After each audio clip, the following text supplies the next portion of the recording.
اب میں گزارش کروں گا مولانا مفتی عبدل واجد قاری سے کہ وہ اگر اپنا تقریر سنائیں. مولانا صاحب. نعرہ تکبیر، اللہ اکبر، نعرہ رسالت، یا رسول اللہ، اسلام زندہ باد.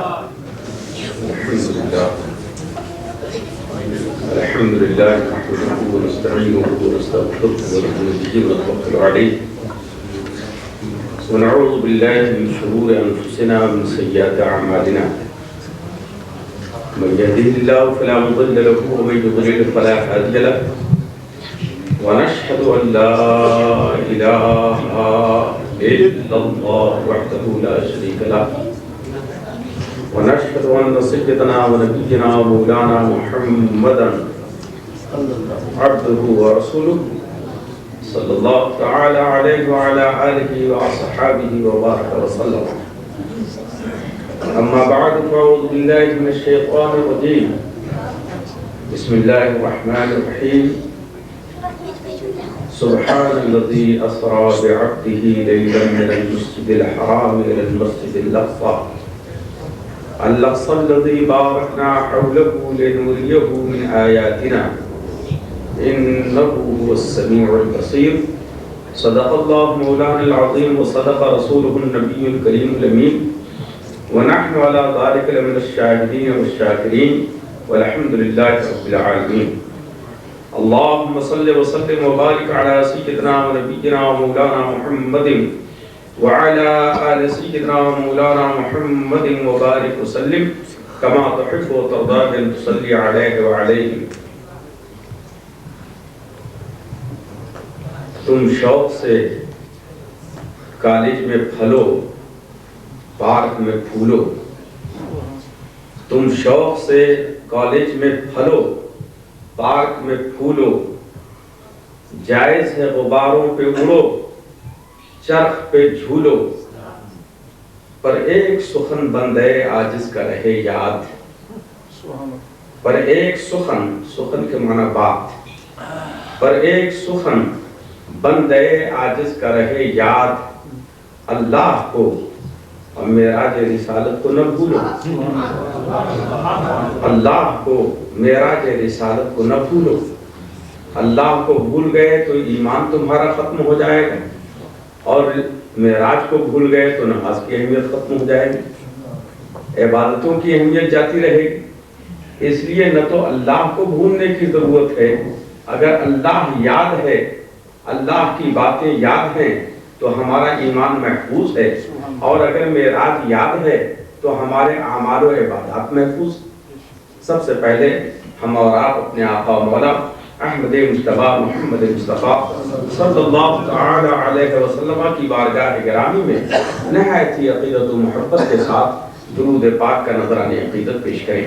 اللہم صلی علی سیدنا مولانا محمد وعلی آل سیدنا مولانا محمد وبارک وسلم کما تحب و ترضى ان تصلی علیہ صلاۃ و سلام علیک یا رسول اللہ. حضور اس طرح گزرے گنبد مینائے گردوں سے. حضور اس طرح گزرے گنبد مینائے گردوں سے.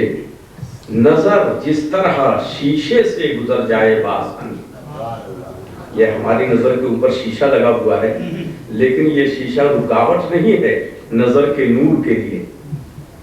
نظر کے نور کے لیے یہ شیشہ رکاوٹ نہیں ہے تو آسمان نور مجسم کے لیے رکاوٹ نہیں بنا. حضور اس طرح گزرے گنبد مینائے گردوں سے. نظر جس طرح شیشوں سے گزر جائے بآسانی.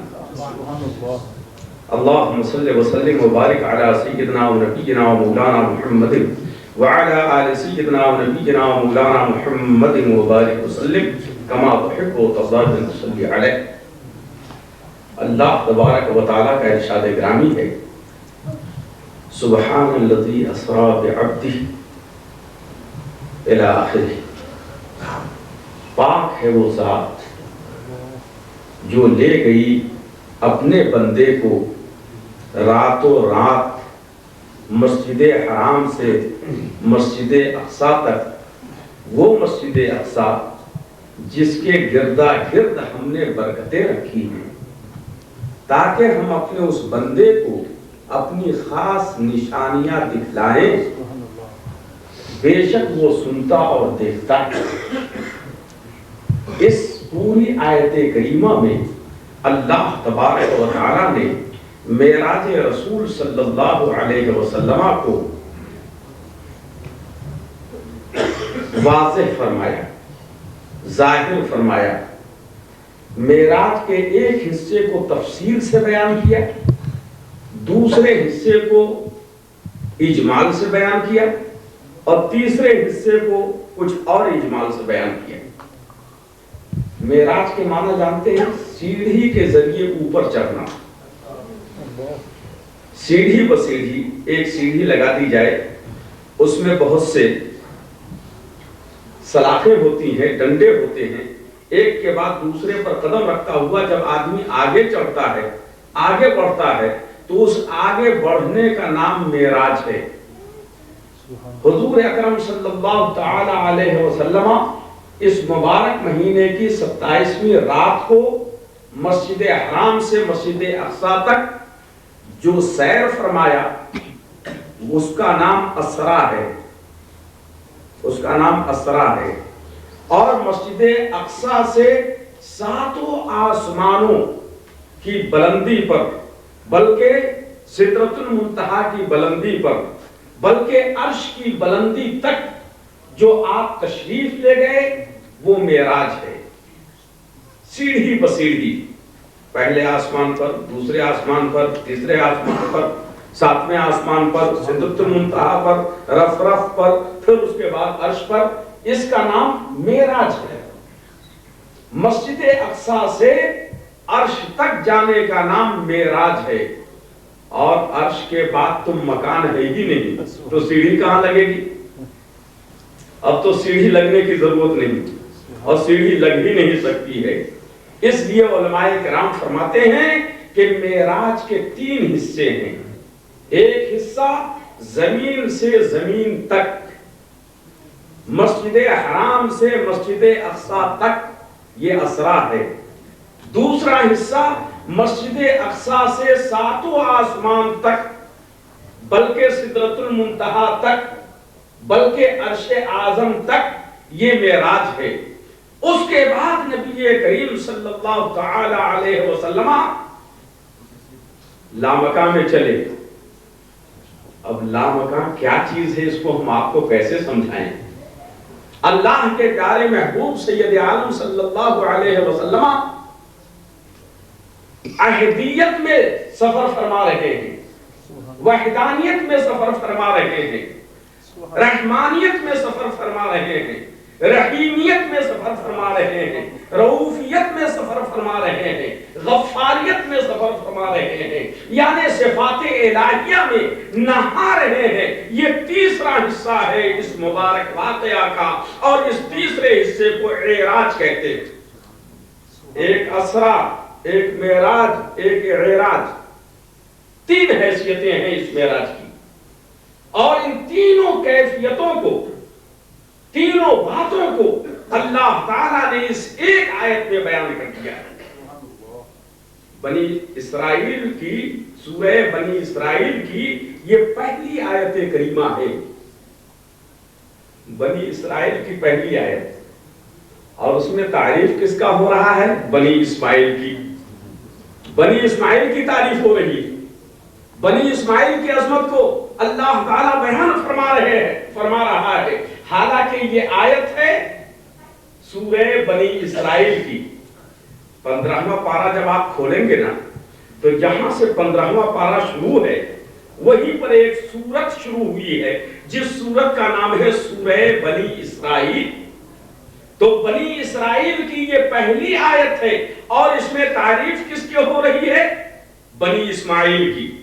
ہمارے آقا حضور سید عالم صلی اللہ تعالی علیہ وسلم اسماعیل علیہ السلام کے خاندان سے ہیں، جبکہ بنی اسرائیل اس کو کہا جاتا ہے جو حضرت اسحاق کے خاندان سے علیہ السلام۔ تو نام ان کا ہے اور کام ان کا ہے۔ سورت کا نام بنی اسرائیل رکھا گیا ہے اور ذکر ہو رہا ہے ہمارے آقا و مولا احمد مصطفیٰ محمد مصطفیٰ صلی اللہ تعالی علیہ وسلم کا درود پاک پڑھیے. اللہم صلی علی سیدنا ونبینا و مولانا محمد وعلی آل سیدنا ونبینا و مولانا محمد مبارک وسلم. قرآن عظیم کی اس آیت کا ترجمہ پھر سنیے. پاک ہے وہ ذات جو لے گئی اپنے بندے کو راتوں رات مسجد حرام سے مسجد اقصی تک. وہ مسجد اقصی جس کا ماحول ہم نے مبارک بنایا ہے تاکہ ہم اپنی عظیم نشانیاں اس کو دکھلائیں, اس بندے خاص کو دکھلائیں. بے شک وہ سنتا اور دیکھتا ہے. دیکھیے مسجد حرام سے مسجد اقصی تک لے جانے کا ذکر اس آیت میں مسجد حرام سے مسجد اقصی تک لے جانے کا ذکر ہے. اول تو پیارے نبی کے سفر کی ابتدا چونکہ مسجد اقصی سے ہوئی تھی اس لیے پہلے آیت کریمہ میں مسجد حرام سے ہوئی تھی, اس لیے آیت کریمہ میں پہلے مسجد حرام کا ذکر ہے. پہلے ابتدا یہاں سے ہوئی اس لیے مسجد حرام کا ذکر پہلے ہے. اور زمین کے سفر میں انتہائی سفر کون سا مقام تھا؟ وہ مسجد اقصی تھی. لہذا مسجد اقصی کا ذکر بعد میں آیا. ایک بات یاد رکھنا کہ قرآن عظیم میں جس کو پہلے ذکر کیا جاتا ہے وہ عموماً معظم ہوتا ہے, قابل عظمت ہوتا ہے اس سے جس کو بعد میں ذکر کیا جائے,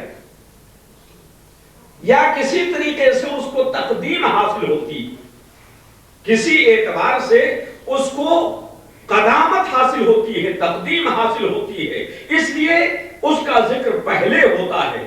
مثال کے طور پر اللہ تعالیٰ نے انسانوں سے پہلے جناتوں کو پیدا فرمایا, جناتوں کے بعد انسانوں کو پیدا کیا. تو قرآن میں آیا وما خلقت الجن والانس, پہلے جن کا ذکر آیا پھر انسان کا ذکر آیا. کیوں؟ اس لیے کہ تخلیق کے اعتبار سے جن پہلے ہے اس لیے اس کا ذکر پہلے ہونا چاہیے.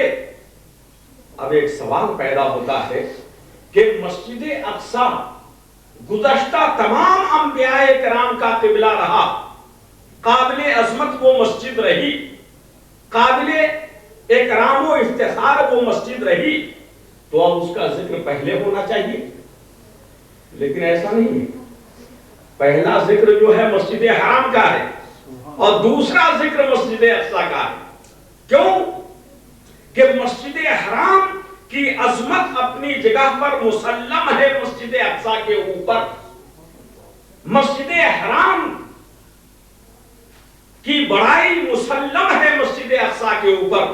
بنایا تو دونوں کو نبی نے, لیکن نہیں, مسجد حرام وہ مسجد ہے کہ جس کو حضرت ابراہیم کے ہاتھوں نے تعمیر کیا. اگرچہ بنیاد تو بہت پہلے کی ہے لیکن اس بنیاد پر سے اٹھایا حضرت ابراہیم نے, جو ابھی موجود ہے, جس قبہ زمین پر, جس حلقہ زمین پر مسجد حرام ہے وہ تعمیر کی ہوئی ہے حضرت سیدنا ابراہیم علیہ السلام کی. اگرچہ بعض تبدیلیاں اس کے اندر ہوئی, بعض تبدیلیاں ہوئی, لیکن حضرت ابراہیم نے اپنے ہاتھوں سے مسجد حرام کو بنایا, کعبہ مقدسہ کو بنایا. مسجد حرام نہیں, کعبہ مقدسہ کو بنایا. اور گارا مٹی کون دے رہے تھے؟ حضرت اسماعیل. ایک نبی مٹی دے رہے ہیں, پتھر دے رہے ہیں, عمارت کا سامان دے رہے ہیں, اور دوسرا نبی عمارت بنا رہا ہے اپنے مبارک ہاتھوں سے, اپنے مقدس ہاتھوں سے. اور مسجد اقصی وہ ہے جس کو حضرت سلیمان نے بنوایا, لیکن حضرت سلیمان نے اپنے ہاتھ سے نہیں بنایا, انہوں نے جناتوں کو حکم دیا کہ تم بناؤ. حضرت سلیمان وہاں موجود رہتے تھے اور ان کی موجودگی میں اجنہ جنات اس کو بنایا کرتے تھے، اور یہاں حضرت سیدنا ابراہیم خود اپنے ہاتھوں سے بنا رہے ہیں۔ دونوں مسجد کو نسبت حاصل ہے نبیوں سے نسبت حاصل ہے، لیکن ایک مسجد کو نبی کے ہاتھ سے نسبت حاصل ہے اور ایک مسجد کو نبی کے حکم سے نسبت حاصل ہے۔ دونوں میں فرق ہے۔ اس کا مطلب یہ ہوا کہ جس کا تعلق جتنے محترم حضرات سے ہوگا اس کی عزت خدا کی بارگاہ میں اتنی ہی زیادہ ہوگی۔ واضح بات ہے۔ مسجد حرام اس لیے زیادہ قابل عظمت ہے کہ اللہ کے خلیل نے اپنے ہاتھوں سے اس کو بنایا۔ مسجد اقصی بھی قابل عظمت ہے کہ اگر کوئی آدمی ایک نماز پڑھے تو سینکڑوں نماز کا ثواب پائے، ہزاروں نماز کا ثواب پائے، لیکن مسجد حرام کی عظمت کو مسجد اقصی اس لیے نہیں پہنچ سکتی کہ اس میں اللہ کے محبوب نے خود نماز ادا فرمائی ہے، اور یہ مسجد وہ ہے کہ جس کو کعبے کا قربت کا شرف حاصل ہے، کعبے کی قربت کا شرف حاصل ہے۔ کعبہ معظمہ اللہ تبارک و تعالیٰ کا وہ گھر ہے جس کے بارے میں اللہ نے قرآن عظیم میں ارشاد فرمایا، ان اول بیت وضع للناس للذی ببکۃ مبارکہ، سب سے پہلا گھر جو خدا کی عبادت کے لیے بنایا گیا وہ مکہ مکرمہ میں ہے، مکہ مبارکہ میں ہے، اور اسی گھر کا نام کعبہ مقدسہ ہے، بیت اللہ ہے، اور اس کے گرد جو عمارت ہے اس عمارت کا نام مسجد حرام ہے۔ تو اللہ کے پیارے حبیب سید عالم صلی اللہ تعالی علیہ وسلم کے سفر کی ابتدا ہو رہی ہے مسجد حرام سے۔ سبحان اللہ، کتنا مقدس سفر رہا ہوگا وہ۔ ابتدا اگر اچھی ہوتی ہے نا تو آخر تک اچھا ہی اچھا جاتا ہے، اور اگر ابتدا ہی خراب ہو جائے تو پھر کہا نہیں جا سکتا ہے کہ وہ کس جگہ پہ اپنی راہ کو چھوڑ دے، کس منزل پہ اپنی راہ سے الگ ہو جائے، کچھ نہیں کہا جا سکتا ہے۔ ہم لوگوں کے ہاں قاعدہ یہ ہے کہ صبح صبح میں جب دکانیں کھلتی ہیں نا اور دکاندار بیٹھتا ہے اور آپ اس سے جا کر کے کہیے کہ بھائی 2 روپے کی فلانی چیز دے دو، ابھی 5 منٹ میں تمہیں روپیہ لا کر کے دیتا ہوں، تو وہ کیا کہے گا کہ بھائی 5 منٹ ٹھہرو، انتظار کرو، ذرا ہم بہنی کر لیں نقد پیسے کی، اس کے بعد ہم تم کو دیں گے۔ ہم لوگوں کے یہاں یہ قاعدہ ہے، ایسا ہوتا ہے۔ کیوں بھائی؟ جب آپ کو دینا ہی ہے تو پہلے آپ کیوں نہیں دے رہے ہیں؟ اس لیے کہ وہ جانتا ہے کہ ابتدا اگر نقد ہوگی تو آخر تک یہ نقدی ہمارے پاس آتی رہے گی، آخر تک ہم کو منافع ہوتا رہے گا، آخر تک ہم کو پیسے ملتے رہیں گے۔ یعنی ایک ان پڑھ آدمی بھی اس مسئلے کو اچھی طرح جانتا ہے کہ اگر ابتدا اچھی ہے تو انتہا تک انسان کا قدم اچھا ہی اٹھے گا۔ اسی لیے ہم لوگ زور دیتے ہیں کہ بچوں کی جو ابتدائی زندگی ہے اس کو سنوارنے کی کوشش کرو، اس کو اچھا بنانے کی کوشش کرو۔ خشت اول چون حد میں مار کچ تا سریا میرمت دیوار کچ، اگر پہلی اینٹ گھر کی ٹیڑھی ہو جائے تو آخر تک اس کی دیوار ٹیڑھی ہی جاتی، اگر پہلی اینٹ سیدھی رہے تو آخر تک اس کی دیوار سیدھی جاتی۔ اس لیے آدمی اس بات کی کوشش کرتا ہے کہ پہلا جو کام ہم کریں وہ صحیح ہونا چاہیے۔ اللہ کے پیارے محبوب سید عالم صلی اللہ تعالی علیہ وسلم کے مبارک سفر کی ابتدا ہو رہی ہے کہاں سے؟ جو دنیا میں سب سے بہترین مقام ہے، جو دنیا ہی میں نہیں بلکہ کائنات میں، سارے عالم میں جو سب سے عمدہ مقام ہے وہ ہے خانہ کعبہ، وہ ہے بیت اللہ، وہ ہے مسجد حرام۔ مسجد حرام شریف سے حضور نبی کریم صلی اللہ علیہ وسلم کے سفر کی ابتدا ہو رہی۔ تو ابتدا کتنی شاندار ہے جب ابتدا بیت اللہ سے ہو رہی ہے، اور انتہا کدھر کو ہونے والی ہے؟ اللہ کی طرف۔ بیت اللہ سے اللہ، بیت اللہ سے یہ سفر شروع ہوتا ہے اور لامکاں پہ جا کر کے ختم ہوتا ہے۔ اس سفر کا بیان اس آیت کریمہ میں ہے۔ مسلمانوں، تفصیل کے ساتھ اس واقعے کو بیان کرنا یہ ایک دو چار 10 20 عالموں کا کام نہیں، یہ عظیم سمندر ہے، اتنی اس کی گہرائی ہے کہ جو جتنی دور تک جاتا ہے ویسے ہی موتی لاتا ہے، ویسے ہی چیز لے کر کے باہر آتا ہے۔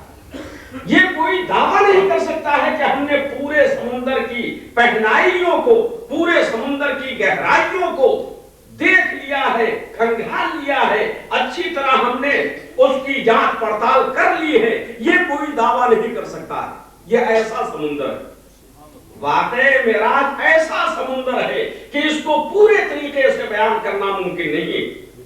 ہاں، اگر کسی ایک عالم کی 10 20 تقریریں آپ اسی موضوع پر سنیں تو کچھ باتیں آپ کے ذہن میں آ جائیں گی، کچھ باتوں کو آپ سمجھ سکیں گے اگر ایک ہی عالم کی 10 20 تقریریں سنیں۔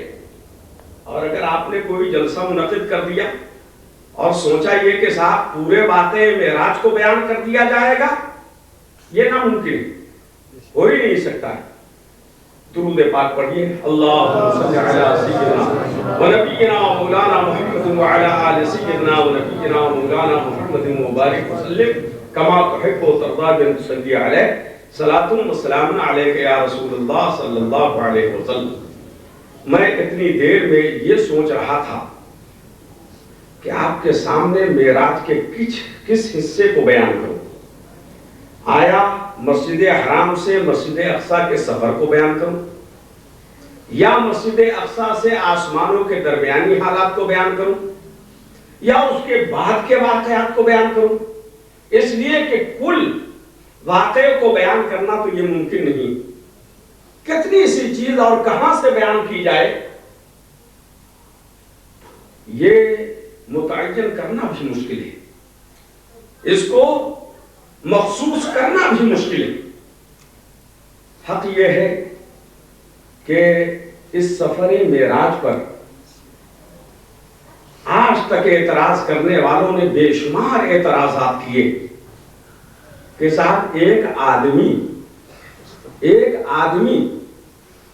آن میں ایک لمحے میں مسجد حرام سے چلا، بیت المقدس پہنچا، وہاں نماز پڑھائی، انبیاء کرام کے درمیان انہوں نے خطبہ دیا، تقریر فرمائی، انبیاء کرام سے تعارف ہوا، انبیاء کرام کو آمنے سامنے دیکھا، اور پھر وہاں سے آسمانوں کی سیر کرتے ہوئے تحت الثری پر گئے، وہاں سے عرش پر پہنچے، وہاں سے لامکاں گئے، اور نہ معلوم کتنے اسرار و نکات کے دریا ان کے اوپر بہائے گئے، اور پھر اس کے بعد وہ لوٹے تو بسترا بھی گرم تھا، کندھی بھی ہل رہی تھی، وضو کا پانی بھی بہ رہا تھا۔ یہ تو عقل میں آنے والی بات ہی نہیں۔ تو بات تو صحیح ہے بھائی، یہ عقل میں آنے والی بات نہیں۔ اللہ تعالیٰ نے اس کو عقل میں آنے کے لیے نہیں کیا، بلکہ یہ واقعہ ہی ایسا ہے جو عقل میں آنے والا نہیں ہے، جس کو انسان عقلی اعتبار سے سمجھ نہیں سکتا ہے، اپنی فکری اعتبار سے اور اپنے علم کے اعتبار سے سمجھ نہیں سکتا ہے۔ یہ تو معجزہ رسول کریم صلی اللہ علیہ وسلم۔ اور پھر اگر آدمی سوچتا ہے تو یہ کیوں سوچتا ہے کہ ایک آدمی یہاں سے وہاں چلا، وہاں سے وہاں گیا، وہاں سے وہاں گیا، پھر لوٹ آیا؟ یہ نہیں سوچنا چاہیے۔ قرآن کہتا ہے سبحان الذی اسری بعبدی، پاک ہے وہ ذات جو لے گئی اپنے بندے کو۔ تو رسول کہاں گئے؟ رسول اگر یہ دعویٰ کرتے کہ میں اپنی طاقت سے گیا ہوں، حالانکہ رسول کی بھی طاقت یہ ہے کہ ایک آن میں یہاں اور ایک آن میں وہاں، ابھی یہاں ابھی وہاں، یہ تو رسول کی طاقت ہے، رسول کی قوت ہے، رسول کو اختیار ہے کہ پیارے رسول کو اتنا اختیار اللہ نے دیا ہے کہ ایک آدمی عرب میں مرے اور ایک آدمی ہالینڈ میں مرے، ایک آدمی سورینام میں مرے، ایک پاکستان میں مرے، ایک انڈونیشیا میں مرے، اور ایک ہی آن ایک ہی لمحے میں قبر کے اندر ڈالا جائے، تو ہمارے رسول کو یہ اختیار ہے کہ اسی ایک آن میں ساری جگہوں میں موجود۔ نعرہ تکبیر، نعرہ رسالت، سارے قبروں میں پیارے رسول تشریف فرما فرما ہوتے ہیں اور منکر نکیر پوچھتا ہے ما کنت تقول فی شان ھذا الرجل، اس مرد مکرم کے بارے میں کیا کہتے تھے تم دنیا کے اندر، بولو۔ یہ نہیں کہتے تھے یہ نہیں کہتے منکر نکیر کہ اس مرد مکرم کے بارے میں کیا کہتے تھے جو گنبد خضرا سے نظر آ رہے ہیں، یہاں سے گنبد خضرا تک جو شیشہ لگا دیا گیا ہے اس کے بارے میں کیا کہتے ہو؟ تو اس کی بات نہیں ہے، بلکہ حدیث کے الفاظ یہ ہیں کہ اس کے بارے میں کیا کہتے تھے۔ ما کنت تقول فی حق ھذا الرجل، ھذا کہا جاتا ہے اس کو، جیسے یہ اس کو کہا جائے گا ھذا، اور آپ لوگ جو بیٹھے ہوئے ہیں تو اس کو کہا جائے گا ہووا۔ ان کے بارے میں کیا کہتے ہو اور اس کے بارے میں کیا کہتے ہیں؟ تو جو اتنا قریب ہو اس کو ھذا کہا جاتا ہے۔ فرشتے پوچھتے ہیں کہ ان کے بارے میں تم کیا کہتے تھے، جواب دو۔ اتنے قریب ہوتے ہیں ہمارے رسول سید عالم صلی اللہ تعالی علیہ وسلم، انڈونیشین سے انڈونیشیا میں، پاکستانی سے پاکستان میں، ہندوستانی سے ہندوستان میں، یورپین سے یورپ میں، عرب والوں سے عرب میں، ایک ہی لمحے کے اندر ہمارے آقا ہر جگہ موجود ہو جاتے ہیں۔ یہ اختیار کیا ہے اللہ تبارک و تعالیٰ نے۔ اس کے باوجود ہمارا آقا یہ نہیں فرماتا ہے کہ ہم اپنی طاقت سے گئے، یا جبریل اپنی طاقت سے ہم کو لے گئے، یا براق اپنی طاقت سے ہم کو لے گیا، نہیں۔ قرآن کہتا ہے سبحان الذی اسری بعبدہ، پاک ہے وہ ذات جو لے گئی اپنے بندے کو۔ لے جانے والی ذات خدا کی ذات ہے، لے جانے والی ذات خداوند قدوس کی ذات ہے۔ اگر تم کو اعتراض کرنا ہے تو خداوند قدوس کی قدرت پر اعتراض کرو، ان کے لے جانے پر اعتراض کرو۔ لیکن یاد رکھو کہ جس وقت تمہارے ذہن میں یہ بات پیدا ہوگی کہ ہم اللہ کی ذات پر اعتراض کریں یا اللہ کی قدرت پر اعتراض کریں، اسی وقت تم دائرہ اسلام سے خارج ہو جاؤ گے۔ اللہ کی ذات پر کون اعتراض کر سکتا ہے؟ اللہ کی قدرت پر کون اعتراض کر سکتا ہے؟ اور اعتراض کر کے اس کا ایمان سلامت رہ جائے، یہ تو ممکن ہی نہیں، ہو ہی نہیں سکتا۔ تو اللہ تعالیٰ نے فرمایا سبحان الذی اسری بعبدہ، پاک ہے وہ ذات جو اپنے بندے کو لے گئی، اور وہ بھی کیسا بندہ جو ساری کائنات میں نرالا بندہ ہے، تو سب کا آقا، لیکن اپنے کو کہتا ہے میں سب سے بڑا بندہ ہوں، پروردگار ہے۔ واقعی اللہ کے محبوب فرماتے تھے ما عبدناک حق عبادتک یا ربی، اے پروردگار تیری عبادت کرنے کا جو حق ہے ہم نے اس کو ادا نہیں کیا۔ اللہ، یہ ہمارے رسول ارشاد فرماتے تھے۔ کیا شان ہے ہمارے خدا کی، کیا عظمت ہے ہمارے خدا کی، کیا مقام ہے ہمارے خدا کا، کیا بڑائی ہے ہمارے خدا کی، کیا کبریائی ہے ہمارے خدا کی، کہ اس کی کبریائی کے سامنے ہمارا رسول معظم، ساری کائنات کا مالک و مولا، ساری کائنات کا آقا و رہبر، ارشاد فرما رہا ہے ما عبدناک حق عبادتک، اے پروردگار تیری عبادت کا جو حق ہے وہ ہم سے بھی پورا نہیں ہوا۔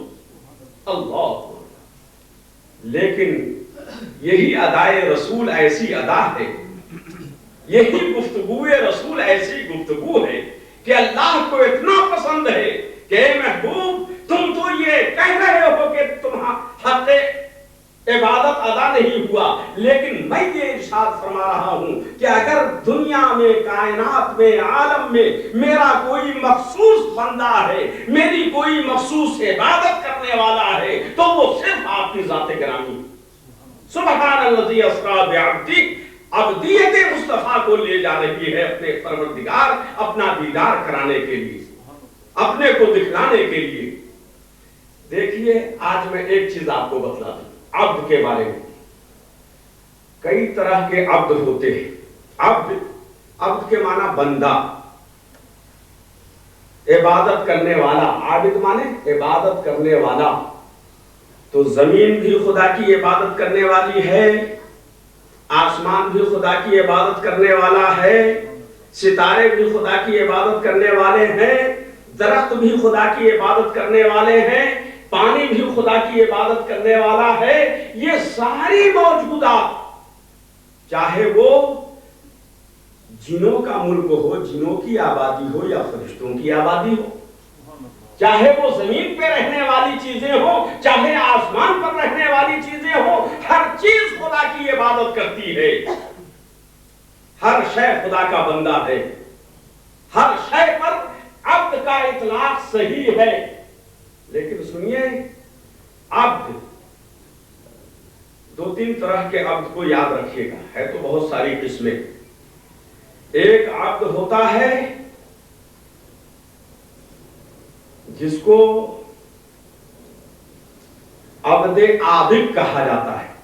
عبد عابق یعنی غلام تو ہے، عبد ہے، لیکن عابق ہے یعنی نافرمان ہے، بھاگ جانے والا.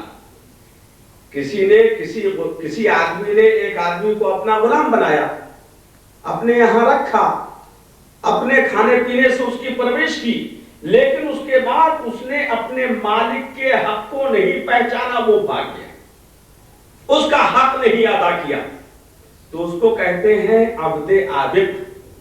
اور ایک ہے عبد مملوک. ایسا عبد، ایسا بندہ کہ جس کو آقا نے خریدا اور وہ آقا کے حق کو پہچانتا ہے، آقا کی خدمت کرتا ہے، آقا کی غلامی کرتا ہے، آقا کے کہنے کو مانتا ہے، آقا کے اشاروں پر چلتا ہے، تو وہ بھی عبد ہے. اور جو آقا کے کہنے کو چھوڑ کر کے بھاگ گیا، آقا کی فرما برداری سے الگ ہو گیا، آقا کی نافرمانی کرنے لگا، وہ بھی بندہ ہے. دونوں عبد ہیں. اور ایک عبد ہے عبد معزون. ایسا بندہ، ایسا مملوک، ایسا غلام کہ جس کو کسی آقا نے خریدا، وہ کسی آقا کا بندہ ہوا، لیکن اس کی اداؤں، اس کی کارگزاریوں، اس کے کردار، اس کے افعال کو دیکھ کر مالک کو اتنا بھروسہ ہو گیا کہ اس نے اپنی ملکیت کا مالک اس کو بنا دیا. اجازت اس کو دے دی کہ بھائی اب تم ہمارا کام کیا کرو، جب ضرورت پڑ جائے تو تم گھر کے اسباب خرید لایا کرو، جب کسی چیز کے بیچنے کی ضرورت ہو تو اس کو تم بے کر دیا کرو، بیچ دیا کرو. یہ تم کو اختیار دیا جاتا ہے. اس کا نام ہے عبد معزون. ایسا عبد، ایسا غلام کہ جو آقا کی مرضی پر چلتا ہو اور آقا اس سے اتنا خوش ہو گیا ہو کہ اس نے اپنی ملکیت اور اپنی جائیداد کا مالک اس کو بنا دیا. وہ بھی غلام ہے، وہ بھی عبد ہے، لیکن وہ عبد معزون ہے. اب آپ سنیے، یہ جتنے کفار ہیں، جتنے مشرکین ہیں، جتنے بد مذہب ہیں، جتنے مرتد ہیں، یہ سب بھی خدا کے بندے ہیں، لیکن یہ عباد عابقہ ہیں، عبد عابق ہیں، یعنی نافرمان بندے ہیں، خدا کے حکم کو ٹاننے والے بندے ہیں، خدا کے حکم سے علیحدہ ہو جانے والے بندے ہیں. یہ بھی بندے ہیں، لیکن یہ عبد عابق ہے. اور مسلمان، اہل سنت و جماعت، اللہ و رسول کے حکم کو ماننے والے، رسول اللہ کی پیروی کرنے والے، اللہ کے حکم کی اطاعت کرنے والے، یہ سب بھی بندے ہیں، لیکن ایسے بندے ہیں جو عابد نہیں ہیں، نافرمانی پہ تلے ہوئے نہیں ہیں، نافرمانی پہ کمر بستہ نہیں ہیں، بلکہ اپنے مالک کے فرمان کو ماننے والے ہیں، ان کے حکموں پر چلنے والے.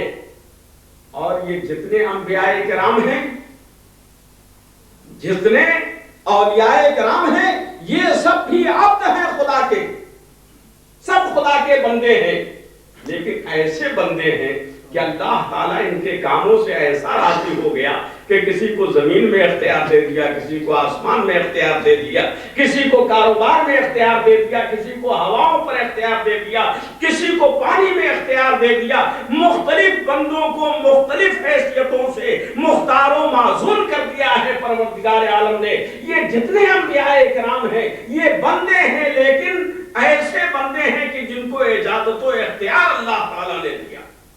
اور ہمارے مصطفیٰ وہ ہیں کہ جن کے ذریعے سے بندوں کو اجازت ملی، جن کی وجہ سے دوسروں کو اختیار ملا، جن کی وجہ سے دوسروں کو نبوتیں ملی، جن کے سبب سے دوسروں کو رسالتیں ملی، جن کی وجہ سے دوسروں کو ولایتیں ملی. تو ہمارے نبی وہ ہیں کہ جو بندے معصوم، عبد معصوم سے بھی بلند تر ہے، اور اتنے بلند تر ہیں کہ ان کی عبدیت کا کوئی اندازہ نہیں لگا سکتا. ایک حدیث سنیے، حدیث قدسی، تو بات سمجھ میں آئے. درود پاک پڑھیے. اللہم صلی علی سیدنا و نبینا مولانا محمد و علی آل سیدنا و نبینا مولانا محمد مبارک وسلم. جب ہمارے آقا عرش سے گزر کر لامکان میں پہنچے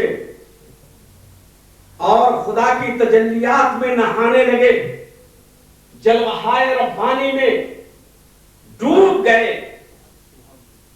اس وقت اللہ تعالیٰ نے ارشاد فرمایا انا وانت وما سوا ذالک فخلقت لاجلک. اے محبوب، میں آپ کا چہیتا، آپ میرے محبوب، اور ہمارے آپ کے علاوہ جتنی چیزیں ہیں، چاہے وہ فرشتے ہوں، چاہے وہ جنات ہوں، چاہے وہ آسمان ہو، چاہے وہ زمین ہو، چاہے وہ جنت ہو، چاہے دنیا کی سرسبزی ہو، یا جو کچھ بھی ہے، وما سوا ذالک، ہمارے اور آپ کے علاوہ جتنی چیزیں مخلوق ہیں، عالم میں ہیں، خلقت لاجلک، سب کو ہم نے آپ ہی کے لیے پیدا کیا. اے محبوب، ہم آپ کے چہیتے ہیں اور آپ ہمارے محبوب ہو. آپ کے علاوہ جتنی چیزیں ہیں سب کو ہم نے آپ ہی کے لیے پیدا کیا. آپ جنت کے بھی مالک ہو، دوزخ کے بھی مالک ہو، زمین کے بھی مالک ہو، آسمان کے بھی مالک ہو، ہماری نعمتوں کے مالک ہو. جس کو چاہو دو، جس سے چاہو لے لو. ساری چیز ہم نے آپ کے لیے پیدا کی. تو اللہ کے محبوب نے اس کا کیا جواب دیا؟ عرض کرتے ہیں خدا کی بارگاہ میں، انت وانا وما سوا ذالک ترکت لاجلک. اے پروردگار، تو ہمارا مولا ہے، تو ہمارا معبود ہے، تو ہمارا رب ہے. ہم تیرے بندے ہیں، ہم تیرے بندے ہیں، ہم تیری عبادت کرنے والے ہیں. ہم نے تیری ذات کے خاطر ساری کائنات کو چھوڑ دیا، مجھے کسی کی ضرورت نہیں. اللہ، یہ ادائے رسول خدا کو ایسا بھایا، اچھا معلوم ہوا، ایسا معلوم ہوا کہ اس عبدیت کا ذکر قرآن میں فرماتا ہے، سبحان الذی اسریٰ بعبدہ. میں نے اپنے محبوب کو یہ مقام اسی لیے عطا فرمایا کہ وہ اپنے کو عبد سمجھ رہا ہے، اپنے کو غلام جان رہا ہے. سنو مسلمانوں، جو آدمی جتنا زیادہ جھکتا ہے اللہ تعالیٰ اس کو اتنی ہی بلند کرتا ہے. آپ دیکھتے نہیں ہیں، کسی باغیچے میں آپ چلے جائیے تو جس درخت کی ٹہنی میں زیادہ پھل لگے ہوں گے وہی ٹہنی آپ کو جھکی ہوئی نظر آئے گی، اور جس میں پھل نہیں ہوتا ہے نا وہ ٹہنی ایسے کھڑی رہتی. اب آپ دنیا میں اندازہ لگا لیجئے کہ جو تکبر کی باتیں کرتا ہے، بڑائی کی باتیں کرتا ہے، اپنی عظمت کی باتیں کرتا ہے، اس میں کوئی پھل ول نہیں ہے. اور جو جھکا ہوا ہے، جو اپنی عجز کو بیان کر رہا ہے، جو اپنے انکساری کو دکھلا رہا ہے، یقیناً اس میں اتنا پھل لگا ہوا ہے کہ وہ جھک گیا. اللہ کے پیارے محبوب سید عالم صلی اللہ تعالی علیہ وسلم اللہ کی بارگاہ میں ایسی عجز و انکساری فرمانے والے کہ کوئی بھی ایسی عجز و انکساری فرمانے والا نہیں. بہت سے لوگوں نے عجز و انکساری کی، اپنے کو کمتر دکھلایا، لیکن ہمارے مصطفیٰ نے اللہ کے عطیے کے باوجود، اللہ کے دینے کے باوجود، اللہ کی نے سرفرازی فرمائی، اس کے باوجود اپنے کو نہایت ہی عجز و انکسار کے ساتھ بیان فرماتے تھے۔ بعض صحابہ کرام سے فرماتے، اے صحابہ کرام یہ مت سمجھو، صحابہ کرام نے تو بارہا اجازت چاہی، یا رسول اللہ آپ کی عظمت کو دیکھ کر، آپ کی بڑائی کو دیکھ کر میرا جی چاہتا ہے کہ میں آپ کو سجدہ کروں۔ آپ نے ارشاد فرمایا نہیں، سجدہ صرف خدا کے لیے، خود صرف خدا کو سجدہ کیا جائے گا۔ اگر سجدہ کرنا غیر خدا کو جائز ہو تو میں عورتوں کو حکم دوں کہ وہ اپنے شوہروں کا سجدہ کریں۔ اللہ، آج آپ کے ملک میں شوہروں کی جو عزت ہے وہ ہر شوہر جانتا ہے، ہر آدمی جانتا ہے کہ کیا عزت ہے یہاں شوہروں کی۔ پیارے رسول فرماتے ہیں کہ اگر اللہ کے علاوہ کسی دوسرے کو سجدہ کرنا روا ہوتا، جائز ہوتا، تو میں عورتوں کو حکم دیتا کہ وہ اپنے شوہروں کو سجدہ کریں۔ اللہ ولی، یہ مقام و مرتبہ ہے شوہروں کا۔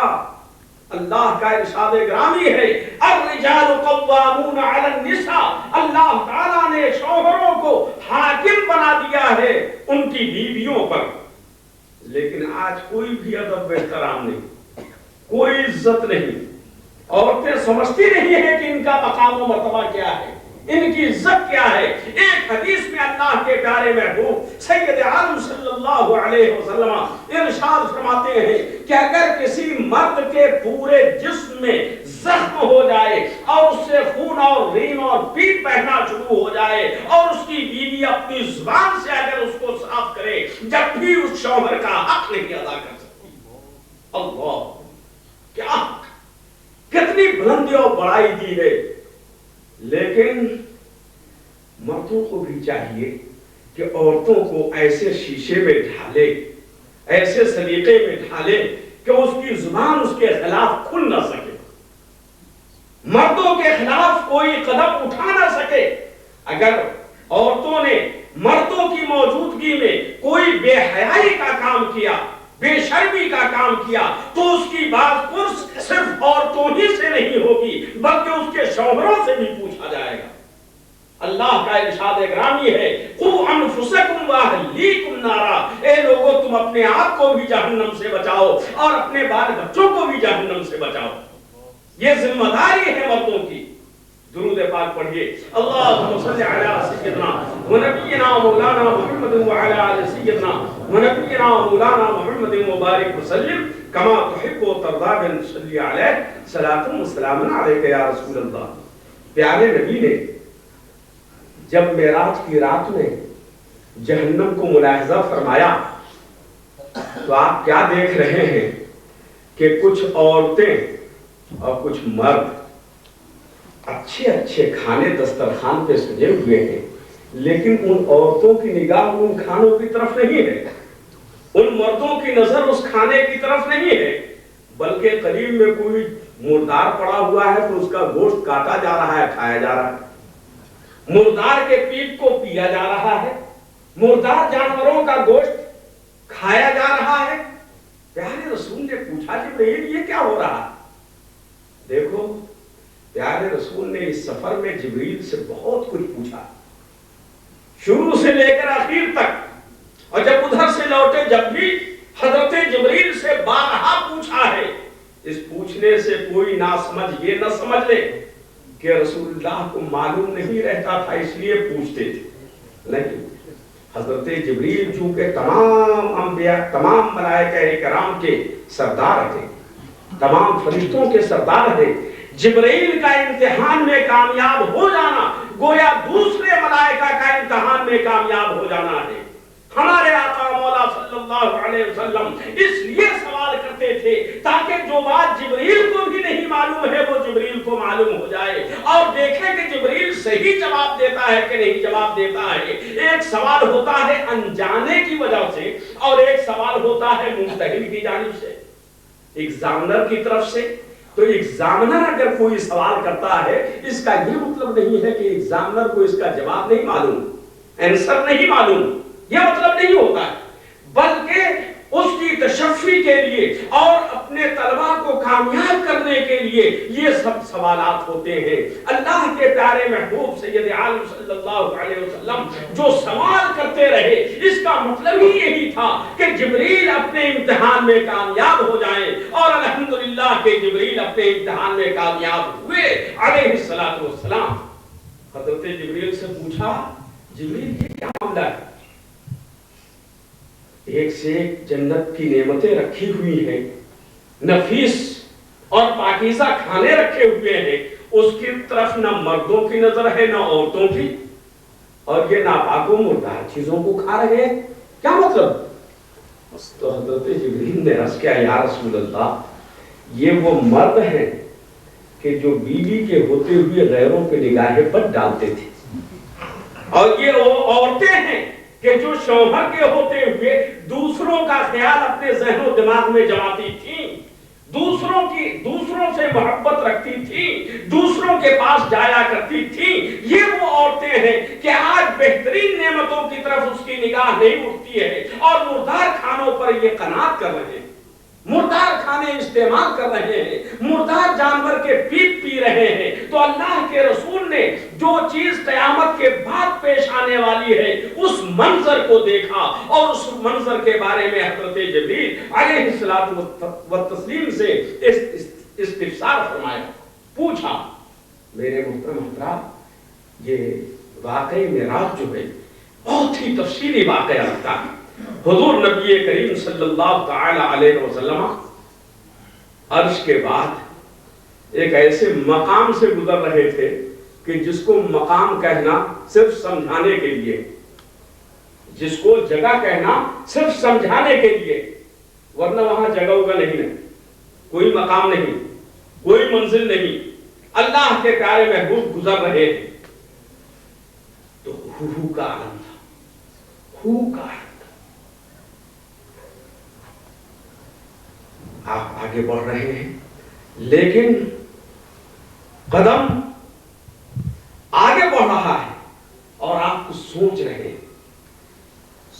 اتنی ہی میں ایک آواز آئی، ایسی آواز جو جانی پہچانی تھی، ایسی آواز جو بہت قریب کی تھی، ایسی آواز جو سب سے بڑے دوست کی تھی، ایسی آواز کہ جس آواز کو رسول اللہ صلی اللہ علیہ وسلم صبح و شام سنا کرتے تھے۔ آواز آئی، قف یا محمد فإن ربک یصلی، اے مصطفیٰ آپ ٹھہر جائیے، آپ کا رب صلاۃ پڑھ رہا ہے۔ اے مصطفیٰ آپ ٹھہر جائیے، آپ کا رب صلاۃ پڑھ رہا ہے۔ آواز تو یہ آئی، لیکن آواز کس کی تھی؟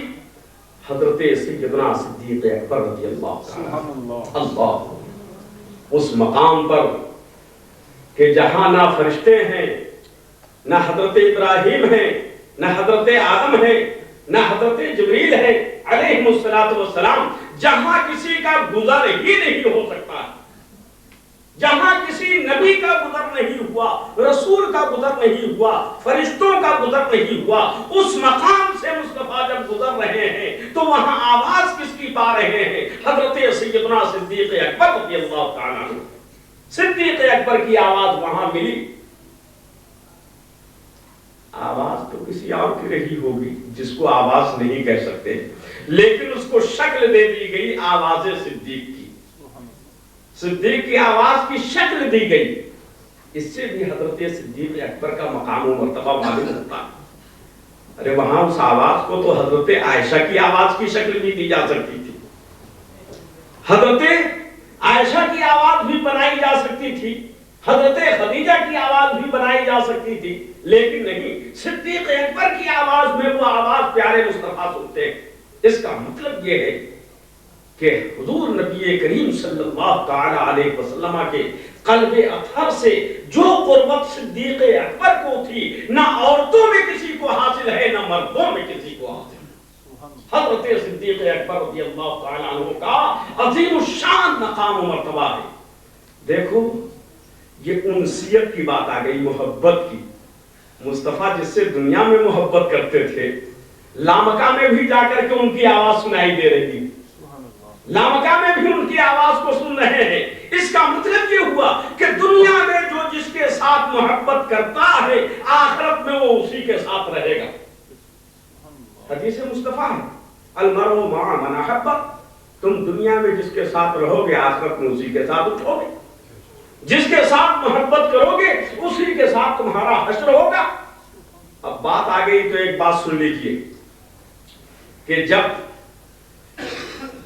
کسی مسلمان اور کافر کی بات سامنے آئے، مسلمان بھی آپ سے اسی چیز کا مطالبہ کر رہا ہے جو کوئی کافر کر رہا ہے، کافر بھی وہی چاہتا ہے جو کوئی مسلمان چاہتا ہے، تو اب آپ کو کس کی آواز پر لبیک کہنا ہے؟ کسی کافر کی آواز پر یا کسی مسلمان کی آواز پر؟ یقیناً اس لیے کہ اگر آپ کافر کی آواز پر لبیک کہتے ہیں تو اللہ کا فرمان ہے وَمَن يَتَوَلَّهُم مِّنْهُمْ فَإِنَّهُم مِّنْهُمْ. جو دنیا میں اس کے ساتھ رہے گا، دنیا میں دین کی بات نہیں کر رہا ہے، جو دنیا میں اس کے ساتھ رہے گا تو آخرت میں اسی کے ساتھ اٹھے گا. اور اگر دنیا میں کسی مسلمان کی آواز پر لبیک کہا ہے تو قیامت کے دن بھی وہ مسلمانوں کے ساتھ اٹھے گا.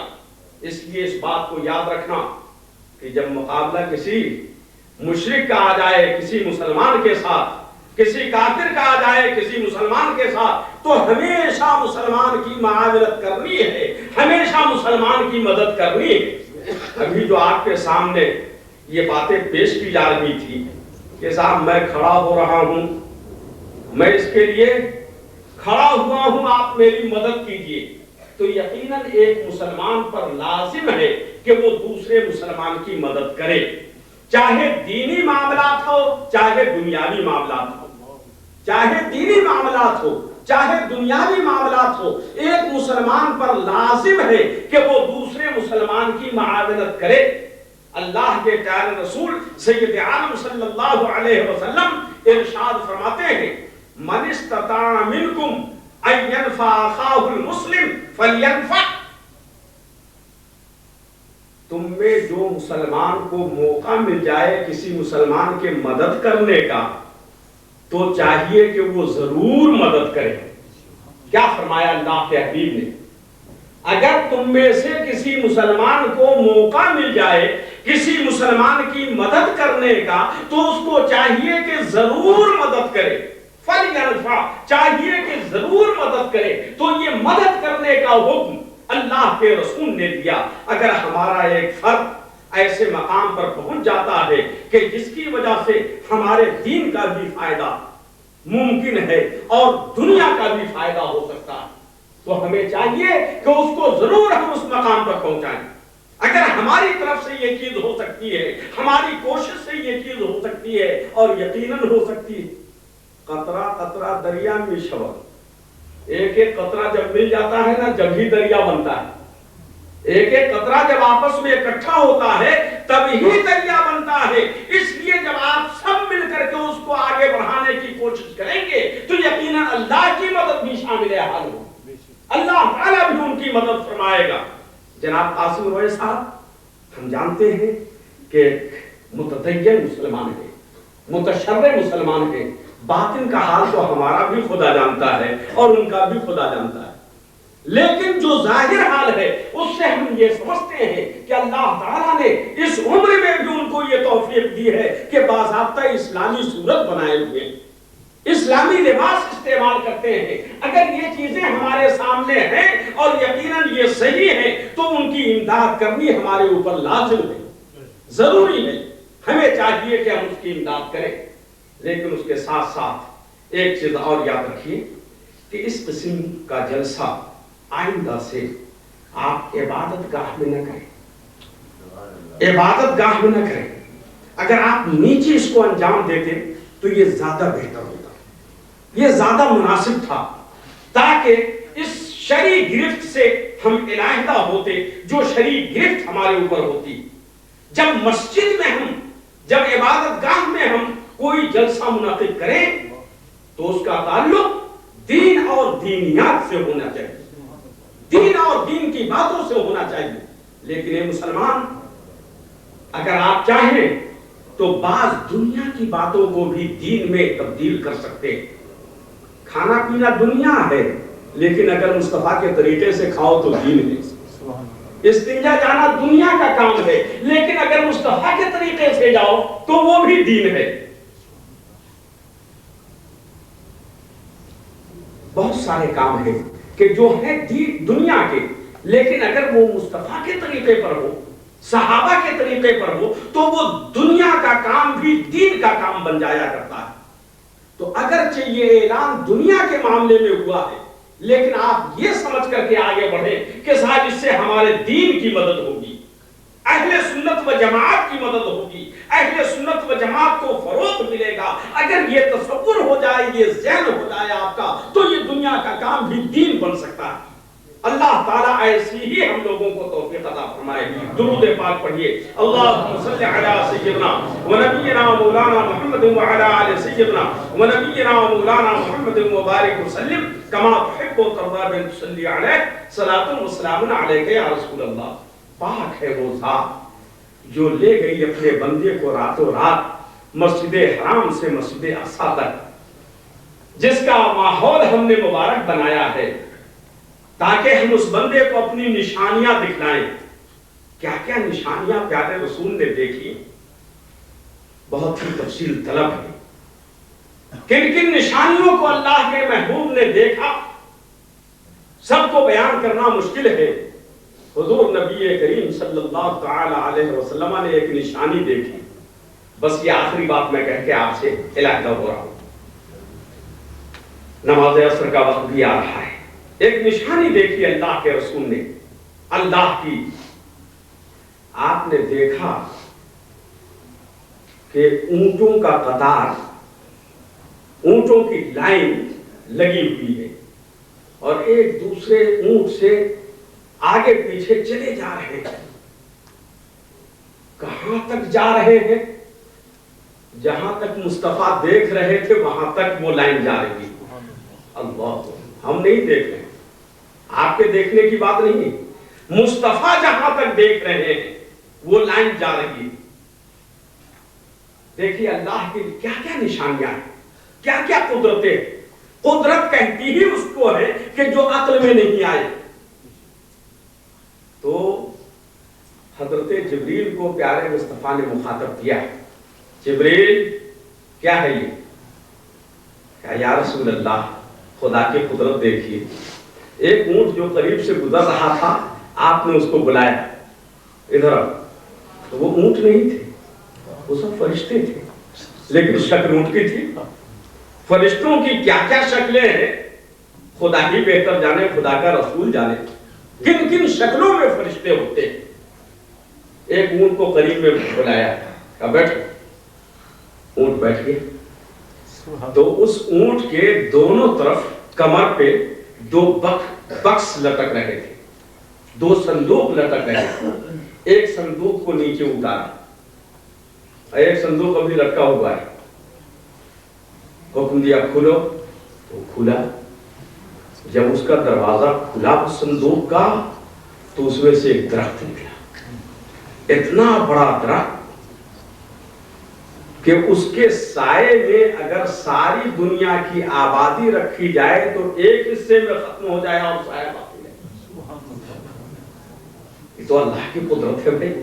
کیا کیا قدرت کو رسول اللہ نے دیکھا، کسی کو بیان فرمایا، کسی کو نہیں بیان فرمایا۔ اس درخت کے نیچے زمرد کی کرسی لگی ہوئی ہے، قیمتی کرسی لگی ہوئی ہے، اور اس پر ایک فرشتہ بیٹھ کر رسول اللہ کی تعریف بیان کر رہا ہے، اور سامنے لاکھوں فرشتے اسی درخت کے سائے میں بیٹھے ہوئے ہیں اور رسول اللہ کی تعریف سن رہے ہیں، ادب و احترام سے بیٹھے ہیں، درود و سلام کی ڈالیاں پیش کر رہے ہیں۔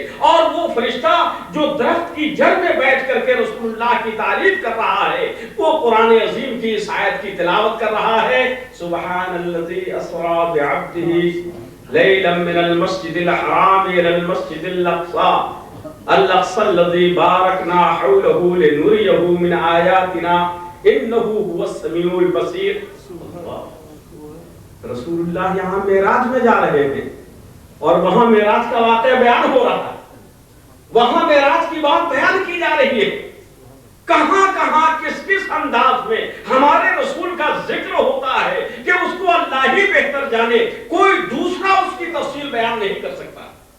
کس کس انداز میں، کس کس نیت پر، کس کس طریقے سے رسول اللہ کی تعظیم ہو رہی ہے، رسول اللہ کا ذکر ہو رہا ہے، رسول اللہ کی عظمتوں کا اظہار ہو رہا ہے، کوئی نہیں جانتا ہے سوائے پروردگار کے۔ اور اللہ نے جتنا رسول اللہ کو بتلایا رسول اللہ اتنا جانتے ہیں، جتنے دوسرے کو بتلا دیا دوسرے اتنا جانتے ہیں۔ تو اللہ و رسول ہی جانتا ہے کہ کس کس انداز میں رسول اللہ کی تعریف ہو رہی ہے۔ حضرت جبریل نے پوچھا، یا حضرت جبریل سے پوچھا اور دوسرے بخشوں میں کیا ہے؟ یا رسول اللہ، یہ جہاں تک آپ دیکھ رہے ہیں ہر ایک کی پیٹھ پر دو دو دنیا ہے، دو دو عالم ہے، اور ہر عالم میں آج آپ ہی کا ذکر ہو رہا ہے، ہر عالم میں آپ ہی کا تذکرہ جمیل ہو رہا ہے، ہر عالم میں آپ ہی کے معراج کا چرچا ہو رہا ہے۔ یہ اللہ کی نشانی کو رسول اللہ دیکھ رہے ہیں، کن کن نشانیوں کو اللہ نے اپنے محبوب کو دکھلایا کہ ہم اس کا احاطہ نہیں کر سکتے۔